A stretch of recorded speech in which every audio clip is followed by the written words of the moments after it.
Je m'appelle Mathieu et je suis en deuxième année de médecine. Je m'appelle Anaïde et je suis en deuxième année d'études de médecine. Je m'appelle Sarah Amrandi, je suis en deuxième année de médecine.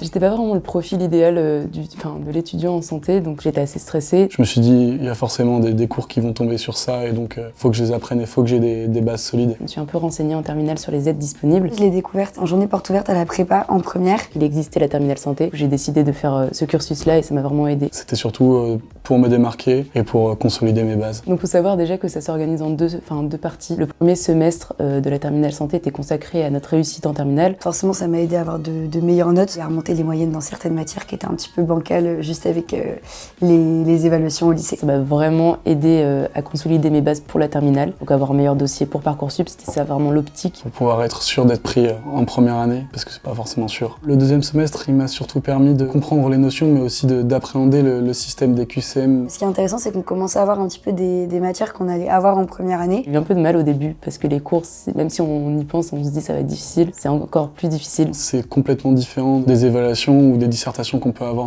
en terminale ou au lycée. Ça permet de se mettre dans le bain et de savoir à quoi s'attendre. Déjà, il y a 80% du semestre qui est vu. Moi, ça m'a beaucoup aidé en termes de méthodologie. Pendant les stages en présentiel, on avait toujours des petits créneaux de permanence. C'était des étudiants d'année supérieure qui venaient nous parler de leur méthode. Ça te met dans une confiance qui est pas négligeable parce que toi, quand tu rentres en première année, t'as déjà ta première méthode, ta méthode de travail. Des bases solides en termes de cours, une idée claire de ce à quoi m'attendre par rapport aux disciplines qui allaient être abordées en première année. Vraiment, j'avais encore plus mon objectif parce que du coup, comme j'avais vu un peu les cours, je savais la difficulté, je savais comment je devais travailler. Je savais comment j'allais anticiper ma première année et comment j'allais la vivre. J'ai pu démarrer dès le premier cours à faire ma méthode DJ et c'était assez fluide. Le fait de les avoir déjà vus, ça rentre beaucoup plus facilement dans la tête et c'est pas une révision, mais quasiment. Je savais que moi je perdais pas de temps alors qu'il y en a qui étaient encore en train de galérer à trouver leur méthode. J'ai pu faire en fait tous les annales qu'on avait de disponibles, donc j'ai vraiment pris une avance considérable. Je pense que c'est ça aussi qui m'a permis d'avoir un aussi bon classement au premier semestre. Le fait d'avoir fait la terminale santé quand je suis arrivée en septembre, ça m'a donné une avance considérable et je savais que j'avais cette avance-là. Le fait de voir ça nous plonge directement dans la médecine, de te rendre compte que c'est ce que tu veux faire et ça te donne une motivation en plus en fait. J'ai mon objectif et vraiment je me suis pas arrêtée. La terminale santé de prépa difficile, ça a vraiment été le tremplin de ma première année. Ça m'a permis de consolider mon avance que j'avais réussi à avoir. Ça m'a mine de rien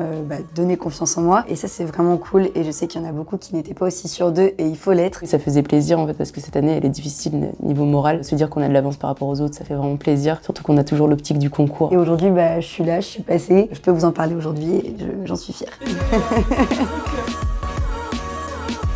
Je sais pas si vous le savoir.